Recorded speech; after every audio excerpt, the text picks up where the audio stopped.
Market गुरु series में आज हमारी मेहमान हैं देवीना मेहरा, जो फर्स्ट ग्लोबल की चेयरपर्सन हैं और एमडी हैं। देवीना मेहरा के पास बाजार में निवेश और फंड मैनेजमेंट का 30 साल से ज़्यादा का अनुभव है। ग्लोबल मार्केट्स पर देवीना जी की खास पकड़ है। महंगाई और ग्लोबल मंदी की चिंताओं के बीच बाजार में इस समय क्या स्ट्रैटेजी बनाई जाए, बाजार में इस समय कितना रिस्क और कितना रिवॉर्ड, किन सेक्टर्स पर फोकस हो, कहाँ बेचा जाए, इन सब पर आज देवीना जी से खास चर्चा होगी। देवीना जी गुड मॉर्निंग। और जैसा मैं बता रहा था देवीना जी के बारे में, आईआईएम की गोल्ड मेडल होल्डर हैं। सिटी बैंक में काफ़ी अच्छा करियर रहा इनका, 7 साल सिटी बैंक में बिताए और इसके बाद इन्हें लगा कि किसी और के लिए काम करने के बजाय अपना खुद का एक करियर, एक एंटरप्रेन्योरशिप स्टार्ट की जाए, और उन्होंने फर्स्ट ग्लोबल स्टार्ट किया और 2001 में इन्होंने नैस्डैक की भी मेंबरशिप ली थी और काफ़ी इनकी एक पायनियर रही हैं ये देवीना इस फील्ड में। देवीना, सीएनबीसी आवाज़ पर मेरा ये पहला इंटरव्यू आपके साथ, तो उसके लिए शुक्रिया। नमस्कार। और आपकी पदोन्नति के बाद पहली बार आपसे बात कर रही हूँ, तो उसके लिए बहुत बहुत बधाई। Thank you. तो देवीना जी, मुझे जो आपकी एक लास्ट कॉल, क्योंकि एक रिसेंसी बायस होता है, तो आपकी तो काफ़ी कॉल अच्छी रही हैं, लेकिन जो एक लास्ट कॉल याद आती है वो जो आपने रशिया यूक्रेन वॉर जब स्टार्ट हुई थी उस समय ली थी, मैक्रो को लेकर कि आगे जाके इंडिया के लिए काफ़ी एक्चुअली मामला बेनिफिशियल होने वाला है। और इंडियन मार्केट ने काफ़ी आउट परफॉर्म किया है। पूरी की पूरी ग्लोबल मार्केट में इस समय उनको समझ नहीं आ रहा है कहाँ जा रहे हैं, लेकिन हमारी मार्केट फिर भी रिलेटिवली आउट परफॉर्म कर रही है। कैसे देखते हैं आप इसको? हाँ अनुष, तो एक बात तो ये है कि मेरी आप अगर मैक्रो कॉल्स की बात करें तो साल के शुरू में मैंने 2 बड़ी मैक्रो कॉल्स दी थी। एक कि इस साल ये तय है कि रुपया नीचे गिरेगा डॉलर के बनस्पत। दूसरा मैंने कहा था कि ये भी तय है कि इंडिया इस साल आउट परफॉर्म करेगा। तो ये मैंने साल के प्रारंभ में ही कहा था। और उसका कारण ये था कि 2021 पहला साल था बहुत वर्षों के बाद जब इंडिया ने आउट परफॉर्म करना शुरू किया था, बिकॉज उसके पहले इंडिया हमेशा औसत ग्लोबल बाजारों के नीचे ही चल रहा था। तो इस वर्ष आप पहले 9 महीने में देखें तो हम लोग नंबर 8 पे हैं 40-42 इंडेक्सेस में, जो कि काफी फिर भी नेगेटिव था, लेकिन बाकी बाजारों के बनस्पत बहुत अच्छा था, क्योंकि ग्लोबल मार्केट्स एवरेज 25.5%, 25.5% गिरे थे। और आप जानते हैं यूएस और के तो दोनों इंडेक्सेस उससे भी ज्यादा गिरे, मतलब एसएनपी थोड़ा उससे कम, बट नैस्डैक उससे ज्यादा। तो ये दोनों कॉल साल के शुरू में थे। और जैसा कि आपने बोला, जिस दिन वो रशिया यूक्रेन वॉर शुरू हुआ था उसी दिन मैंने कहा था कि इसका असर कमोडिटीज पे रहेगा, वो अलग चीज है, पर जो सीधा सीधा बाजारों पर असर है वो आपको 6 महीने के अंदर आपको नजर भी नहीं आएगा कि ऐसी कोई घटना हुई थी। और वही हुआ। जून में मैंने एक और कॉल दिया था कि अब आपके लिए रिस्क इसमें ज्यादा है कि आपने निवेश नहीं किया, बल्कि इसमें बनस्पत इसके कि आपने निवेश किया हुआ है। तो बाजार में रहने का रिस्क कम है, बाजार से बाहर रहने का रिस्क ज्यादा है। और ये चारों कॉल 40-50 साल का डेटा देखकर ही की गई थी। ऐसा नहीं कि मुझे बैठे बैठे कोई ऐसा दिमाग में कौंधा और मैंने कह दिया। तो ये सब डेटा बेस्ड कॉल्स थी। तो मैं देख रही थी कि जून में जिस दिन मैंने वो कॉल किया था उस दिन निफ्टी क्या था, तो वो 15,293 था, तो 15,300 से थोड़ा नीचे था। उसके बाद जैसा कि आप सबको मालूम है कि 2 महीने में लगभग 18% बढ़ा। तो अब आज अगर हम देखें तो मेरा तो ये कॉल है कि भारत का आउट परफॉर्मेंस तो जारी रहेगा। ऑफ कोर्स, मतलब वो जून के बाद एकदम से बढ़त आई थी, तो उस एकदम से उसके बाद उसी स्पीड से तो नहीं बढ़ता है बाजार। सो थोड़ा वॉलेटिलिटी रहेगा, थोड़ा उतार चढ़ाव रहेगा। लेकिन फिर भी ऐसा कोई उसमें बड़ा रिस्क भारत के बाजारों में नहीं नजर आता। लेकिन जो चीज फर्क है 2021 से, कि 2021 में ऐसा बाजार था कि लगभग सभी कुछ चला। अब वो स्थिति नहीं है इस पूरे साल भर से ही। तो आपको थोड़ा सेक्टर, कंपनी, इन सब का चुनाव थोड़ा ध्यान से करना पड़ेगा। हाँ, वो याद है मुझे, 15,300 के करीब था उस दिन निफ्टी, और अभी इस समय निफ्टी है 17,300 पे, तो करीब करीब 2000 पॉइंट की रैली देखी है हमने। देवीना, कल यूएस मार्केट में S&P 500 ने 52 वीक लो ब्रीच किया और वहां से रैली आई फिर इंट्राडे में। इंडियन मार्केट तो अभी भी अपने 52 वीक लो से काफ़ी दूर हैं। क्या इंडियन मार्केट ने एक रीजनेबल लो बना दिया है? क्या अब हम वो 15,000 के लेवल पर वापस नहीं जाएंगे? आई मीन, अब एक ऑफ कोर्स होने को कुछ भी हो सकता है, लेकिन जो क्यूज आप देख रहे हैं उसको देखते हुए आपको लगता है कि वो एक रीजनेबल बॉटम बन चुका है इंडियन मार्केट के लिए? ऐसा लगता तो है, मतलब आप अगर प्रोबेबिलिटी या संभावना के हिसाब से हम्म। देखें तो अब यहाँ से, जैसे कि मैंने कहा, थोड़ा वॉलेटिलिटी थोड़ा ऊपर नीचे नजर आता है, बहुत बड़ा डाउनसाइड नहीं नजर आता अभी। अपसाइड पर जो 18,600 का लेवल था हमारा ऑल टाइम हाई का, अब उसको हिट किए हुए हमें एग्जैक्ट 1 साल हो गया है। अक्टूबर 2021 में हमने वो लेवल हिट किया था, और उसके बाद से आप इसे भले टाइम वाइज कंसोलिडेशन कह लीजिए, प्राइस वाइज तो करेक्शन हुआ ही था, लेकिन अभी तक हम उस लेवल पे पहुंचे नहीं हैं। तो आपको लग रहा है 18,600 के ऊपर निफ्टी जाने की ताकत रखता है और मार्केट अगले साल मच हायर हाइज बना सकता है और अच्छे पॉजिटिव रिटर्न दे सकता है? अनुज, एक चीज मैं बोलूं कि आपने बोला कि 30 साल से इस बाजार में हूं, लेकिन मैंने कभी भी श्योर। निफ्टी या for that matter Sensex target नहीं दिया है। तो कभी भी आपको हाँ। फर्स्ट ग्लोबल से ये नहीं मिला होगा कि अगले साल ये सेंसेक्स का इंडेक्स टारगेट है। तो नहीं, मेरा इंडेक्स ब्रॉड थोड़ा सा, ब्रॉड जैसे कि नहीं, मैंने ब्रॉड कहा, सवाल ये है अभी कि तो मार्केट इन मार्केट एनी हाँ। केस ऐसा है कि हाँ। अभी आपको, जैसा मैंने कहा, कि थोड़ा सेक्टर और कंपनी का चुनाव थोड़ा ध्यान से करना पड़ेगा। दैट वो अभी भी है, ऐसा नहीं है कि हम्म। सभी कुछ एक साथ में चलेगा। नहीं, वो ठीक है, वो बात मैं समझ गया। नहीं, मैं कहने का मेरा मतलब ये था कि क्या रिस्क रिवॉर्ड अभी भी फेवर में है? मतलब अगर डाउनसाइड 2000 पॉइंट की मैक्सिमम है तो क्या अपसाइड 4000 पॉइंट की है, तो रिस्क रिवॉर्ड क्या यहाँ से फेवर में है हाँ, फ्रेश रिस्क इन्वेस्टर के लिए? रिवॉर्ड, जी हाँ, रिस्क रिवॉर्ड फेवर में है। हम्म। वो अभी भी मुझे लगता है। एक और डेटा पॉइंट था कि अगर आप देखें, हम लोग सबके दिमाग में रहता है कि बाजार का ऊपर नीचे होता है, लेकिन औसतन 15-16% रिटर्न भारत का बाजार देता है, इक्विटी मार्केट्स। क्योंकि जब से सेंसेक्स का कंप्यूटेशन हुआ 1979 से, 40-42 साल में, वो एवरेज रहा है 15-15.5% का। ये अलग बात है कि हर दशक में बहुत बड़ा वेरिएशन रहा है, ऐसा नहीं कि हर दशक में आपको 15% मिला हो।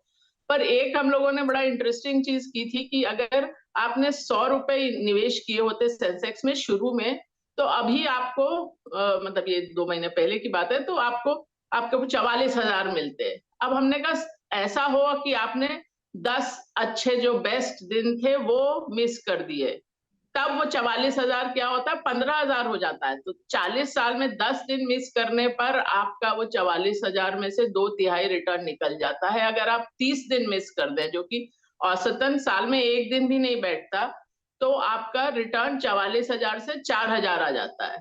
तो ये बहुत इंपॉर्टेंट है कि जब और ये जो जो ऊपर बहुत बड़े मूव वाले दिन होते हैं, वो नॉर्मली तब आते हैं जब मार्केट थोड़ा सा डरा हुआ रहता है, लोग सेंटिमेंट खराब रहता है, तभी आते हैं। ऐसा नहीं, बुल फेज में वो नहीं आते बड़े मूव वाले दिन। खाली एक्सेप्शन था वो हर्षद मेहता वाली तेजी, जब वो मार्केट रिग्ड थी, तो वो नॉर्मल मार्केट नहीं थी। उसके अलावा कभी नहीं हुआ, चाहे भारत हो चाहे यूएस हो, कि वो बड़े मूव वाले दिन बुल फेज में आए। वो हमेशा जब बाजार मंदी में होता है, लोग निराश होते हैं, तब वो आते हैं। तो ये, और दूसरी चीज एक और, अभी रिसेंटली अभी उस पे तो आर्टिकल लिख रहे हैं, अभी लिखा नहीं है।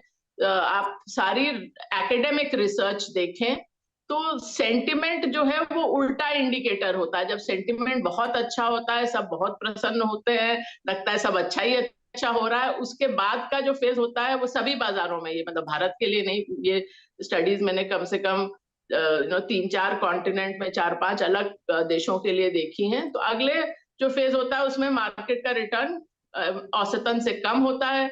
जब सेंटिमेंट बहुत खराब होता है, अगले पीरियड में रिटर्न औसत से ज्यादा होता है। तो ये भी एक चीज है कि आप नॉर्मली जो निवेशक होते हैं, स्पेशली जो रिटेल निवेशक होते हैं, वो होता है मार्केट गिर गया, अभी डर लग रहा है, अभी थोड़ा सोचेंगे, अभी जब चीजें थोड़ी स्पष्ट हो जाएंगी तब वापस बाजार बाजार में आएंगे, तो उसमें आप वो बड़ा मूव मिस कर जाते हैं। तो अभी भी मैं मेरा जो मैं जो सलाह दे रही हूँ वो ये है कि आप अब निवेश करें। अगर आपने, मतलब आप वेट कर रहे थे निवेश करने का, आपने जून में भी नहीं किया, तो अब आपको ये 2-3 महीने में वापस मार्केट में, मतलब एक साथ में नहीं तो 3 महीने में आप 1/3 1/3, एक तिहाई एक तिहाई एक तिहाई करके आ जाइए बाजार में वापस। क्योंकि जब वो एक बड़ा मूव मिस हो जाता है, उसको आप नहीं मेकअप कर सकते। वो जैसे कि आप 2020 में देखें तो हम लोगों ने मार्च 23 को कहा था कि अब ये मार्केट में वापस आना चाहिए आपको, और हम लोगों ने अपने ग्लोबल और इंडिया फंड, जहां हम लोगों ने बिल्कुल ही लो रिस्क स्ट्रैटेजी कर दी थी, कैश में चले गए थे, फिक्स इनकम में चले गए थे, हम लोगों ने तब से निवेश किया। पर अधिकतर लोग उतनी जल्दी चेंज नहीं कर पाए कि मार्च 5 को आप कह रहे हैं कि निकल जाइए और मार्च 23 को कह रहे हैं कि वापस आ जाइए। लेकिन अगर आपने उसके बाद के 5 हफ्ते मिस कर दिए थे अप्रैल तक, तो वो यूएस भी, इंडिया भी उतने समय में 30% चल गया था। तो उसके बाद आप चाहे जो भी कर लें, वो आप 30% नहीं मेकअप कर सकते। तो देवीना जी, एक और फिर आपसे बात कर लेते हैं, क्योंकि इस समय सबसे इम्पोर्टेंट जो चर्चा चल रही है कि यूएस में जो क्या हो रहा है, एंड गेम क्या है आपके हिसाब से? क्या एंड गेम है कि जो इन्फ्लेशन है वो है तो रेड हॉट, लेकिन शायद थोड़ी नीचे आई है। फेड अगले 2 मीटिंग्स में वापस 75 पॉइंट बढ़ाने वाला है इंटरेस्ट रेट। तो ये कहाँ आप इसका टर्मिनल रेट देख रहे हैं, कहाँ इसका एंड गेम देख रही हैं, और इसका इंडियन मार्केट पे क्या इम्पैक्ट पड़ेगा, स्पेशली फंड फ्लो के हिसाब से? देखिए, 2 चीज़ है। एक तो ये कि अभी तो इन्फ्लेशन हाई है, बट कल तो अभी भी ऑल टाइम हाई बनाया, ऑल टाइम नहीं मतलब 40 साल का हाई बनाया, चाहे ईयर ऑन ईयर देखें, चाहे मंथ ऑन मंथ देखें। तो और ये भी डेटा से स्पष्ट होता है कि जब इन्फ्लेशन इतना हाई होता है तो वो 1 तिमाही, 2 तिमाही में नीचे नहीं आता है। वो फिर थोड़ा समय लगता है। इवन जो पिछली मीटिंग में फेड ने बोला कि 2% से तक आते-आते तो 2025 हो जाएगा, 2% के आस-पास भी आते-आते। तो अब लेकिन फेड ने ये तो क्लियरली बोला ही है कि हम लोग को रेट बढ़ाते जाना है जब तक इन्फ्लेशन कुछ हद तक तो कंट्रोल में, नियंत्रण में नहीं आती है। तो वो तो अभी चलेगा। तो अब वो मतलब वो आखिरी नंबर वो 4.5 है कि 4.7 है कि 4.9 है, 5 है, वो तो अभी फेड को भी नहीं मालूम है। बिकॉज़ ये सब तो डेटा पे बेस्ड रहता है, तो मतलब ऐसा नहीं है कि आज फेड को भी मालूम है कि टर्मिनल रेट क्या होगा। और रिसेशन आप देखें तो वो भी, अब वो आप टेक्निकल डेफिनेशन ऑफ रिसेशन देखें तो 2 तिमाही तो नेगेटिव जीडीपी की आ ही चुकी हैं। और पहले फेड ये कहते थे कि हम लोग इस तरह से करने की कोशिश कर रहे हैं कि इकोनॉमी पर उतना नेगेटिव इम्पैक्ट नहीं आए, पर अब तो वो खुद ही बोल रहे हैं कि हम चाहते हैं कि जीडीपी बिलो ट्रेंड लाइन आए। तो अब बाजार थोड़ा अलग जानवर होता है। जो अर्थव्यवस्था में हो रहा है, चाहे वो भारत में हो या अमेरिका में हो, ये ज़रूरी नहीं है कि बाजार उसके साथ-साथ उसी टाइम फ्रेम में चले। अब दूसरी बात ये है कि पहले 3 तिमाही जो रही हैं अमेरिका के लिए, उसमें एस&पी नेगेटिव में रहा है, नैस्डैक तो खैर और भी ज़्यादा नेगेटिव में रहा है। ये पिछले 50 सालों में ये चौथी बार ही हुआ है कि तीनों तिमाही में नेगेटिव रहा हो एस&पी। अब उसके बाद प्रोबेबिलिटी ये बहुत हाई रहती है कि वहां से वो ऊपर जाएगा, क्योंकि ऐसा नहीं होता कि कोई भी चीज घटती ही चली जाए। और जैसे कि मतलब आप जो बात करें कि अर्थव्यवस्था में क्या हो रहा है और बाजार में क्या हो रहा है, मैं एक बार फिर वो कोविड वाले क्रैश पे जाऊंगी। ऐसा तो नहीं है ना कि मार्च 5 2020 से लेके 23 मार्च तक अर्थव्यवस्था में इतना बड़ा चेंज हो गया था। उस समय अगर आपसे कहा जाता कि अभी तो मतलब दसियों लाख लोगों की डेथ होगी कोविड में, इतना इतनी अनसर्टेनिटी रहेगी पूरे साल भर, होटल और एयरलाइन का बिजनेस जीरो हो जाएगा, तो आप तो बोलते बाजार चल ही नहीं सकता। लेकिन बाजार चला वहां से। तो वो वो दोनों चीजें थोड़ी सी अलग अलग होती है। तो अभी जहां तक भारत की तो मैंने बात की ही कि मुझे लगता है कि थोड़ा बहुत वोलेटिलिटी थोड़ा ऊपर नीचे होगा, पर ट्रेंड नेगेटिव नहीं है। तो अमेरिका के लिए भी काफी हद तक वही बात सही है, खास करके नॉन टेक साइड पे। तो नॉन टेक वहां पर आउट परफॉर्म करेगा। टेक्नोलॉजी में अभी भी हो सकता है थोड़ा बहुत ऊपर नीचे हो, और भारत आउट परफॉर्मर रहेगा। और 2-3 मार्केट्स हैं जैसे कनाडा, ब्राजील, इंडोनेशिया, ये सब आउट परफॉर्मर लगते हैं। ओके, और ठीक। हाँ, आपने वो फ्लोज की बात की थी, तो उसमें भी मेरा शुरू से ये रहा है कि वो उस चीज पे समय लगाना समय का बहुत सदुपयोग नहीं है, क्योंकि आप लंबे समय तक भी देखें और मंथ टू मंथ भी देखें तो एफआईआई फ्लोज का बाजार की दिशा से बहुत कुछ लेना देना नहीं होता। और ये अभी की बात नहीं है, मैं तो ये देख रही हूँ जब से ये एफआईआईज का पैसा आना शुरू हुआ है, विच इज 93 94, वो मेरे लिए उसके लिए खास है क्योंकि मैंने ये बिजनेस ही शुरू किया था क्योंकि भारत की मार्केट खुली थी एफआईआईज के लिए। तो वो मेरे लिए ट्रिगर था। 93 बजट था डॉक्टर मनमोहन सिंह का, जिसमें उन्होंने ये प्रोविजन लाए थे कि अब फॉरेन इंस्टीट्यूशन इंडिया में इन्वेस्ट कर सकते हैं। लेकिन आप देखें तो 94 से 2003 में इंडिया का रिटर्न जीरो रहा। वो 9 साल का पीरियड था जिसमें रिटर्न बीच में ऊपर गया फिर नीचे आया। पर उस समय जब ट्रैक भी करते थे कि मंथ टू मंथ क्या पैसा आ रहा है और बाजार कहाँ जा रहा है, तो दोनों का एक दूसरे से कुछ लेना देना नहीं था। जबकि ये मतलब बहुत बड़ा पैसा था और उस समय इंडिया में म्यूचुअल फंड इंडस्ट्री भी नहीं के बराबर थी, कुछ नहीं था। तब भी वो पैसा आने से बाजार चला, ऐसा हुआ नहीं। बाजार तो एफआईआईज के आने के पहले चल गया था। तो उस चीज पे मैं तो समय नहीं लगाती हूँ कि फ्लोज कहाँ जाएंगे, क्या होगा। तो इस समय देवीना जी आप क्या बाय कर रही हैं इंडिया में? आईटी, बैंक्स, ऑटोज, कहाँ पे मौके हैं? देखिए, एक जो इंडस्ट्री जिसमें हम लोग लगभग साल भर से ओवरवेट हैं और काफी ज्यादा ओवरवेट हैं, क्योंकि हमारे सिस्टम्स ने ये फ्लैग किया था कि 10-12 साल की मंदी और बहुत खराब परफॉर्मेंस और सबके बाद अब उसमें मतलब फंडामेंटली भी चेंज आ रहा था और चीजें भी चेंज हो रही थी। वो है capital goods and industrial machinery. So वहां पर साल भर में ऑफकोर्स जितना चीजें ली थी उसमें 30 से 300% तक बढ़त आई है। पर अभी भी वो सेक्टर अच्छा लगता है, अभी भी उसमें और अभी भी हम लोग काफी ओवरवेट है उसमें। जिस सेक्टर में थोड़ा स्टांस चेंज हुआ है वो है बैंकिंग। बैंकिंग मुझे कभी भी अच्छा नहीं लगता यूजुअली, बिकॉज मुझे वो बहुत रिस्की सेक्टर लगता है। तो बहुत समय तक तो हम लोग का बहुत ही नहीं के बराबर ही उसमें इन्वेस्टमेंट था। और आप देखें तो 2020 में वो अकेला सेक्टर था जो नेगेटिव में था। 2021 में नेगेटिव में नहीं था, लेकिन बाजार से लगभग आधा ही चला था। तो अब वो जो इतना लंबा अंडर परफॉर्मेंस है वो थोड़ा कम लगता है। तो अभी भी ओवरवेट तो नहीं है, बट एटलीस्ट अब वो न्यूट्रल की तरफ आ गए हैं उसमें। पिछले कुछ महीनों में जो ऐड किया था वो उसमें थोड़ा ऑटो फोर व्हीलर्स, थोड़ा ऑटो कंपोनेंट्स भी थे।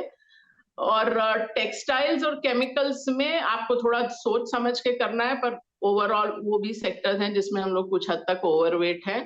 क्योंकि केमिकल्स में कुछ कंपनियां अच्छी कर रही हैं, कुछ नहीं, डिपेंडिंग ऑन वो लोग। केमिकल बहुत बड़ा और बहुत नो अलग तरह का सेक्टर है, तो वो अभी भी ठीक लगता है। अभी जो हम लोगों ने इस तिमाही का रीबैलेंस किया, एक चीज तो स्पष्ट हुई कि हमारे सिस्टम्स को अब ज्यादा स्मॉल कैप और मिड कैप पसंद आ रहे हैं पहले के बनस्पत। सो अब थोड़ा उनमें निवेश लार्ज कैप से हट के उसमें थोड़ा ज्यादा जा रहा है। और तो हम लोग के केमिकल्स, सिस्टम्स को वो अधिक अच्छे लग रहे हैं। केमिकल्स और टेक्सटाइल्स उसमें तो खैर बहुत डाइवर्सिटी होती है, तो आपको चुनना पड़ेगा। तो कोई पब्लिक इंफॉर्मेशन जो आपकी अवेलेबल इंफॉर्मेशन हो देवीना जी, जो कुछ स्टॉक्स आपने इन्वेस्ट किए हो जो आप डिस्कस कर सकती हो?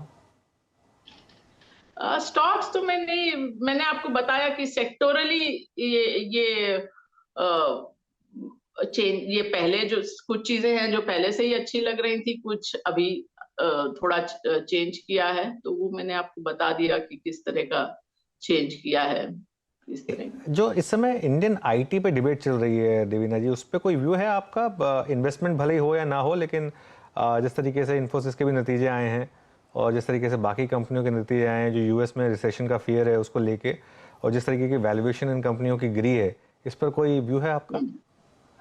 आईटी ने हम लोग को बहुत पैसा बना के दिया 2020 से लेके इस साल। उसने थोड़ा अंडर परफॉर्मेंस की तरफ, मतलब जो आईटी इन्वेस्टमेंट था वो नेचुरली अंडर परफॉर्म किया। IT has not done well this year, in this calendar year. और हम लोग थोड़ा ओवरवेट थे, बहुत ज्यादा तो नहीं पर कुछ हद तक ओवरवेट थे। अब हम लोग मोर न्यूट्रल पोजीशन पे आ गए होंगे, थोड़ा बहुत चेंजेस किए हैं। अब मेरा तो ये मानना है कि थोड़ा ओवरडन हो गया आईटी में, क्योंकि इतना भी कोई बहुत ही खराब न्यूज है वो नहीं, क्योंकि फिर भी प्रेडिक्टेबिलिटी है। आप देखें इस तिमाही के नतीजे प्राय अच्छे ही रहे।